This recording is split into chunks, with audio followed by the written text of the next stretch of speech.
Obra Ícaro Redimido, psicografia de Gilson Freire pelo Espírito Adamastor. Capítulo 31. A força do perdão. Perdoai não 7 vezes, mas 70 vezes 7. Jesus, em Mateus 18, 22. Alberto acomodava-se refazendo o seu panorama íntimo diante das sábias lições da vida. Menos acabrunhado e interessado em verter da alma todas as suas dores, animou-se a considerar após breve intervalo. Agradeço imensamente as recomendações do amigo que tanto me consolam e o esforço de todos, pois sei que hoje aqui estão reunidos com o único fim de proporcionar-me alívio e equilíbrio. Guardarei suas sábias palavras, utilizando-as para meu soerguimento. As verdades que os irmãos me estampam à razão são inquestionáveis e saberei usá-las para reconforto íntimo, pedindo a Deus que os tesouros da humildade se incorporem em minha alma. Preciso, porém, superar outras imensas culpas que me pesam a consciência, pois, como o benfeitor já sabe, certamente contrariando suas orientações, incentivei o uso do avião nas guerras. Hoje, reconheço que não podia ter impedido tão grave equívoco, revendo o passado que vocês me ajudaram a reencontrar. As imorredouras lembranças da época em que investi no aprimoramento do canhão ainda premiam minha consciência a correção de rumos, e sei que o amigo muito deve ter feito para dissuadir-me da empreitada, porém não fui forte o bastante para resistir ao destaque que queria imprimir à própria personalidade. Percebo que meu infeliz invento de destruição investe-se até hoje contra mim. A guerra martirizou sobremaneira, sei bem, argumentou Heitor. Era o rompimento de um voto sagrado, que hoje podemos compreender melhor pela visão de sua história pregressa. Recordo-me ainda que, reunidos sob o ágide do iluminado Da Vinci, comprometíamos-nos a trabalhar em prol da paz, enviando todos os esforços possíveis para que o extraordinário invento não servisse tão cedo como arma de combate. Vã esperança! Imbuímo-nos no nobre intento, porém sabiam nossos orientadores que isso seria impossível. Denotando profundo domínio do tema, Heitor continuou.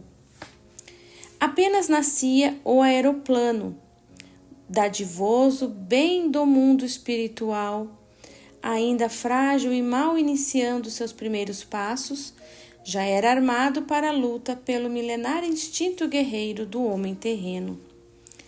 Sombria realidade que a todos nos diz respeito, e não a um ou outro dentre aqueles que conduzem os destinos da humanidade na Terra.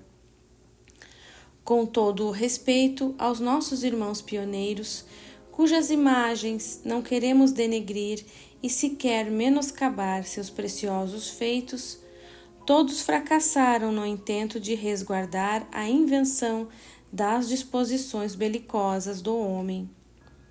Em 1909, o mundo espiritual assistia com pesar os Wright venderem a patente do extraordinário veículo para o exército norte-americano, para a construção do primeiro avião militar da história, traindo a consciência de modo muito mais grave do que você, que ainda teve fôlego para investir contra tal intenção, atendendo aos insistentes apelos das culpas já assoberbadas. Blériot, Voisin e Farman igualmente enriqueceram-se produzindo aviões para a guerra, enquanto o conde Zeppelin cuidava de aperfeiçoar rapidamente seus dirigíveis para o bombardeio em massa das cidades inimigas. E todos os governos apressaram-se a armar seus aeroplanos, subvertendo as nobres finalidades para que foram criadas. Suas asas incorporaram canhões mortíferos e metralhadoras assassinas e passaram a transportar criminosas bombas de destruição ante o olhar pesaroso do plano espiritual superior e para grande desgosto de Leonardo da Vinci e sua equipe de trabalhadores. Todos assistiam, constritos, às injustificáveis devastações multiplicadas pelo potencial da aviação, embora o fato fosse perfeitamente previsível. Esse é apenas um retrato do homem da Terra, e não consequência de suas imprudentes ideias, Alberto, que não fizeram falta para ressaltar o que sobressaía aos olhos de qualquer um.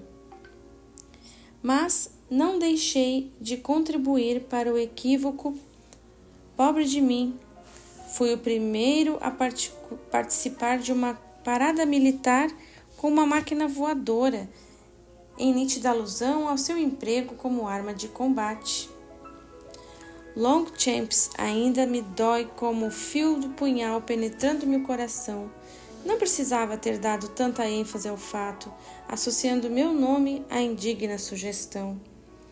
Reconhecemos, contudo, seu justificado desespero ao perceber, um pouco tarde, que havia deflagrado a associação do dirigível com o militarismo.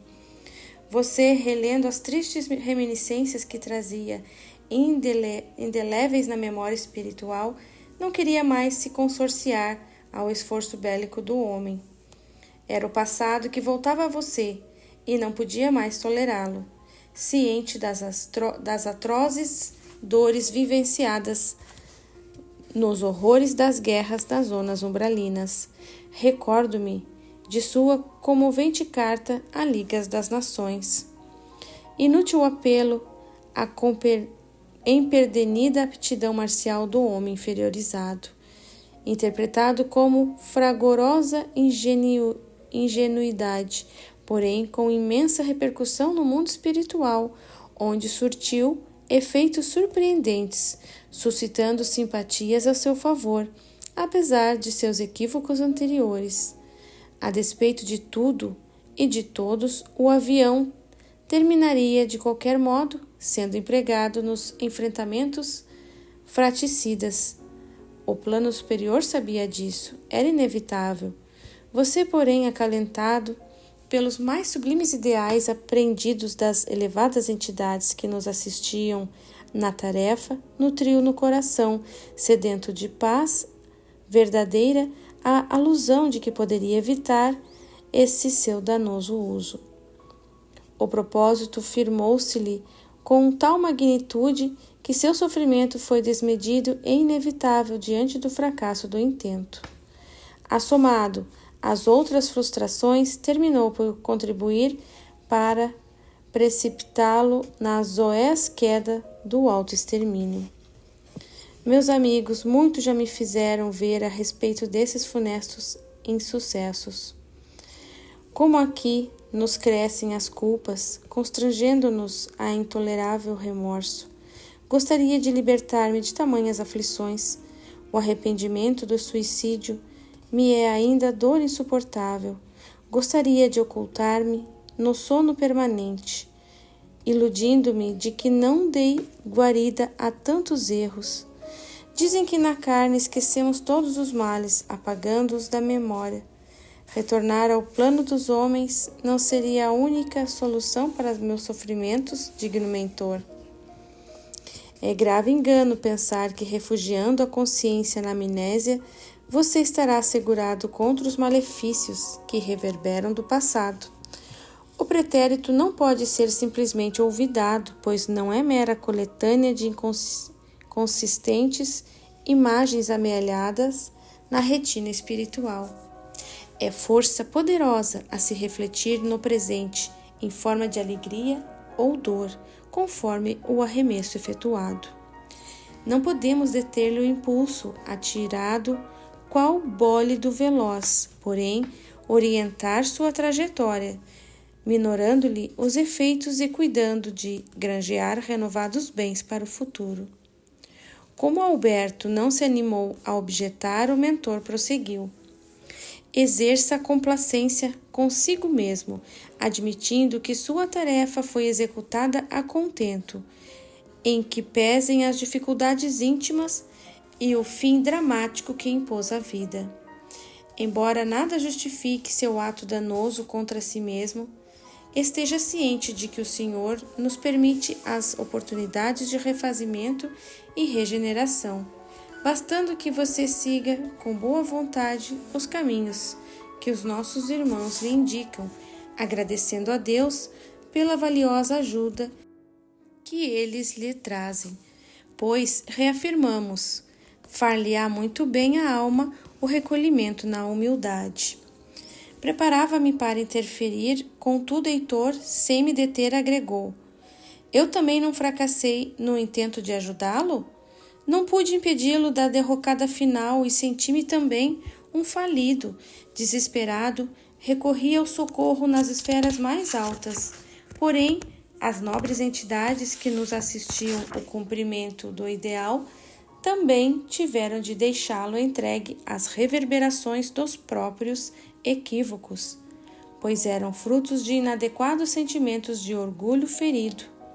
A lição se faria por caminhos mais longos e infaustos, infelizmente, depois de vê-lo estirado na morte infame, junto com os obreiros do nosso plano, ainda tentamos desvencilhá-lo dos restos mortais sem sucesso. Você esteve, meu amigo, por largo período atado às vestes orgânicas em inadequado processo de conservação, nutrindo-o de agonias indescritíveis, cujas lembranças, graças à misericórdia divina, você recolheu das camadas mais profundas do inconsciente. Desesperançado, ingressei-me nas caravanas de socorro que operavam no Vale dos Suicidas, certo de que essa seria a sua direção, aguardando que o tempo o bafejasse com o desprendimento do espírito. Precisava cumprir a contento a tarefa de que me foi incumbida e ansiava por conquistar o seu perdão para os meus clamorosos e remotos erros. Sua condição, contudo, fazia-se muito mais grave do que quando entrara na carne, e o alviscereiro futuro de paz que juntos almejávamos se desfazia mediante seu desastre íntimo. Sejamos, contudo, fortes o bastante para enfrentar as próprias fraquezas, reconhecendo-nos carentes da misericórdia divina, o que nos fará muito bem à consciência.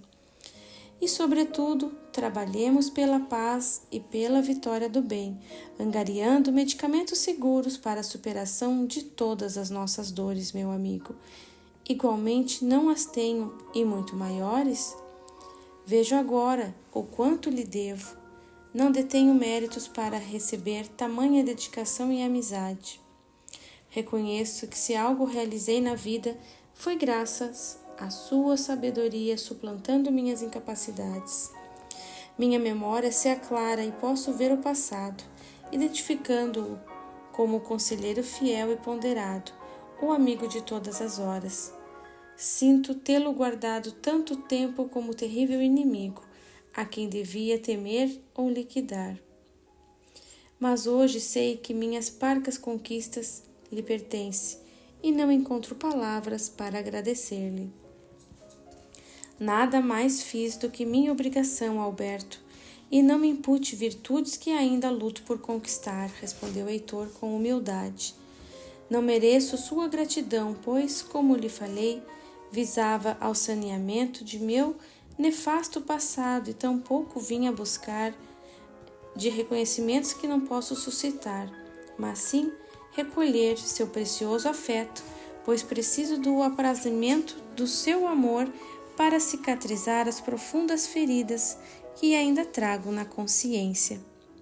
O pretérito ainda nos macula, distanciando-nos dos sentimentos verdadeiros de fraternidade. Nesse ponto, o desenvolvimento das confabulações como Heitor silenciasse, ousei interferir com as informações que detinha, colaborando como convinha. É bom que você saiba, Alberto, um pouco mais do que lhe ocorreu após a sua morte, embora muito já lhe tenhamos revelado. Após largo período de indescritíveis agonias, jungido ao corpo embalsamado pela inadequada veneração dos homens da terra, você finalmente foi recolhido às cavernas do Vale do Suicídio, pelas mãos valorosas de Heitor. Ali você dormiu o sono dos aflitos por alguns anos, até que seu prestimoso amigo efetuasse o seu resgate para a nossa colônia. Há pouco tempo, quando iniciamos a tarefa de soerguê-lo para a vida espiritual. Convém inteirar-se de que, nesse intervalo, você passou por rápida e frustrada investida na carne, a fim de alijar morbíficas emanações que lhe envenenavam a intimidade psicossomática. Sem condições de permanência no útero materno, foi abortado na primeira oportunidade. Não obstante, o processo lhe foi benéfico recurso para a pronta recuperação, meu amigo. Sem essa providência divina, você ainda estaria lamentavelmente preso nas malhas da inconsciência. Sinto o pelo de sabor que causei a todos e peço a Deus que os recompense. Não sou merecedor de tamanha dedicação e amizade, respondeu Alberto, com submissa inflexão na voz, profundamente sensibilizado diante dos novos informes que lhe clarificavam a penosa, porém lídima situação. Esforçar-me-ei para corresponder a tamanha dádiva com a reforma sincera dos equivocados sentimentos. Alberto se calava em atitude de profícua reflexão. Profundo silêncio reinava no cenário de nossas altercações. Todos os fatos estavam finalmente esclarecidos e todas as chagas do passado estampadas e expostas com clareza no campo cirúrgico do nosso enfermo.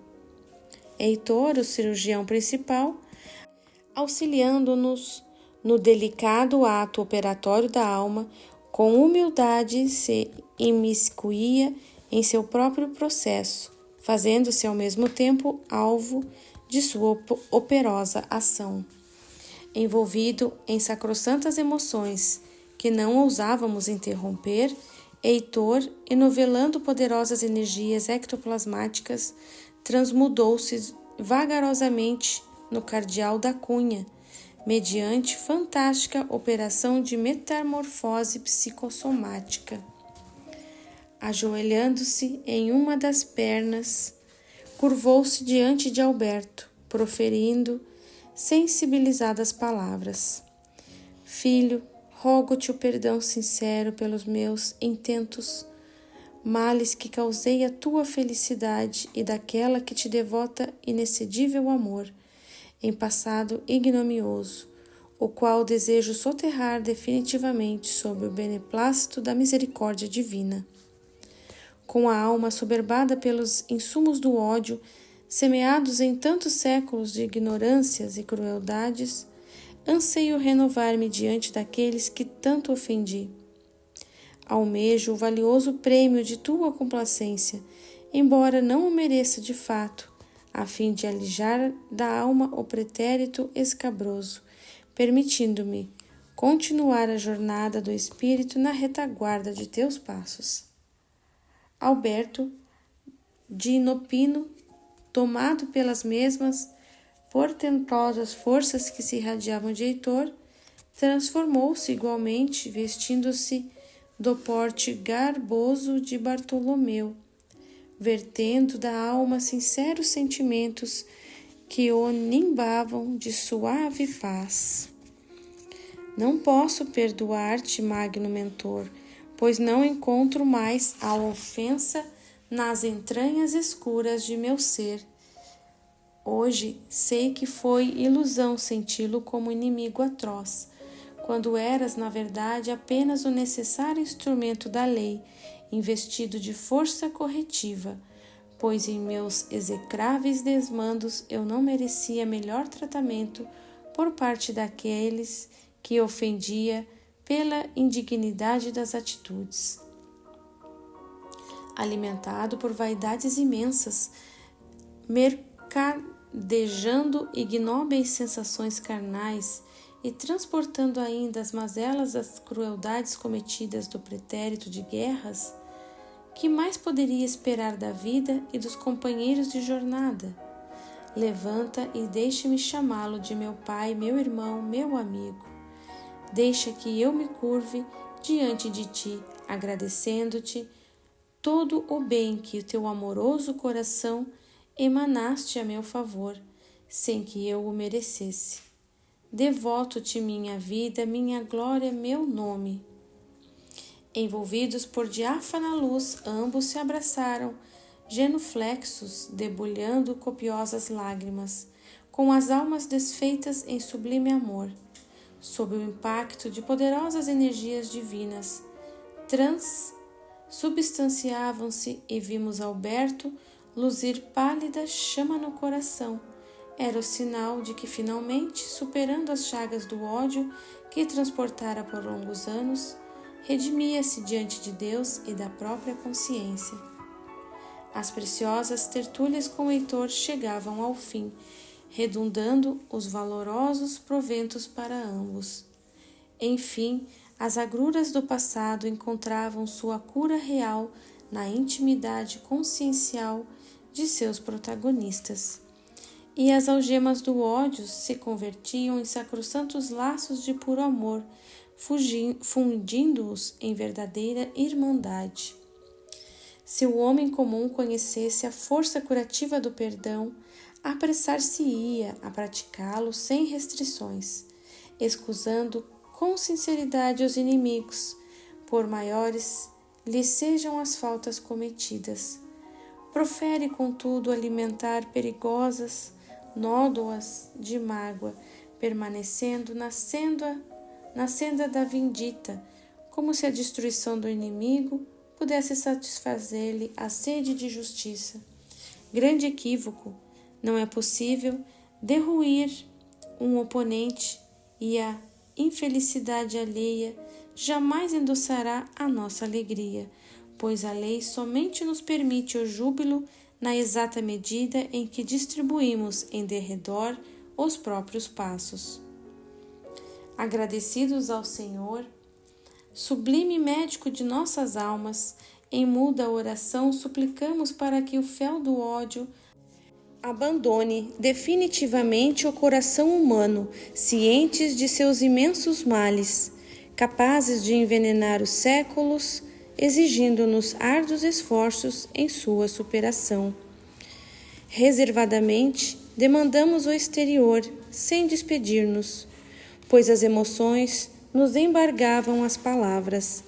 Devíamos deixá-los para que os sagrados sentimentos que os envolviam operassem o divino milagre da cura do espírito, quando o amor se desabrocha com seu ilimitado poder de regeneração.